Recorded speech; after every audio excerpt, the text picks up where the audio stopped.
আর দেবাশিস বন্দ্যোপাধ্যায় কান কাটা দেবু এই যে বেডরুমে সাহিত্য শিক্ষা করে দিয়েছিলেন, সেই দুজনের বিরুদ্ধে অর্থাৎ ছেলে এবং বাবার বিরুদ্ধে থানায় অভিযোগ। দেবাশিস বন্দ্যোপাধ্যায়ের বিরুদ্ধে থানায় অভিযোগ।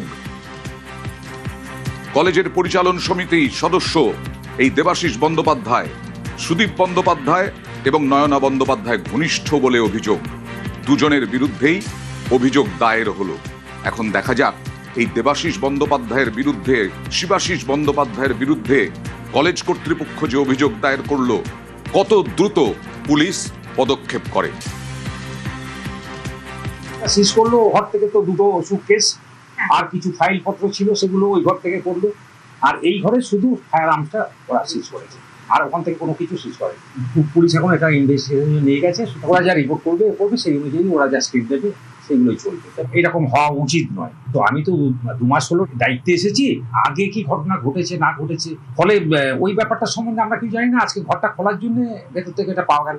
ইউনিয়ন রুমটা কিন্তু কোর্টের অর্ডারে আমরা লক অ্যান্ড কি করে দিয়েছি, কিন্তু তার মানে কি তারও আগে এটা প্লেস করা হয়েছে, ওরা মানে রাখা হয়েছে।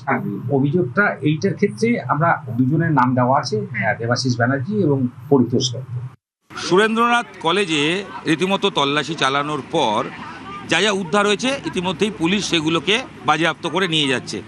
2 ব্যাগ ভর্তি টাকা, যে ছবি আপনারা দেখেছেন, টাকাগুলো নষ্ট হয়ে গেছে, ছিঁড়ে গেছে, সেই টাকার 2টি ব্যাগ, সুটকেস সেটা নেওয়া হয়েছে। তার সঙ্গে যে আগ্নেয়াস্ত্র, 1 শাটার আগ্নেয়াস্ত্র পাওয়া গেছে, যে ছবি আপনারা এক্সক্লুসিভ নিউজ 18 বাংলায় দেখেছেন, সেই আগ্নেয়াস্ত্র সেটা উদ্ধার করা হয়েছে। এবং তার সাথে বেশ কিছু ফাইল রয়েছে এবং সেখানে দেখা যাচ্ছে তৃণমূল ছাত্র পরিষদের তারও কিছু কাগজপত্র রয়েছে এবং বেশ কয়েকটি খাম রয়েছে। সেই খামগুলো ইতিমধ্যেই সিল করে নেওয়া হয়েছে।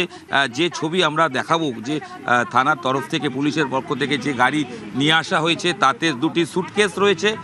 একটি সুটকেস নীল রঙের আর একটি মেরুন রঙের, 2টি সুটকেস, তার সঙ্গে কয়েকটি কাগজের ব্যাগ, তার মধ্যে বেশ কিছু নথি রয়েছে এবং তার সঙ্গে অবশ্যই যেটা আমরা দেখতে পাচ্ছি কিছু খাম রয়েছে। খামের মধ্যে কিছু ডকুমেন্ট বা রয়েছে বলেই মনে করা হচ্ছে।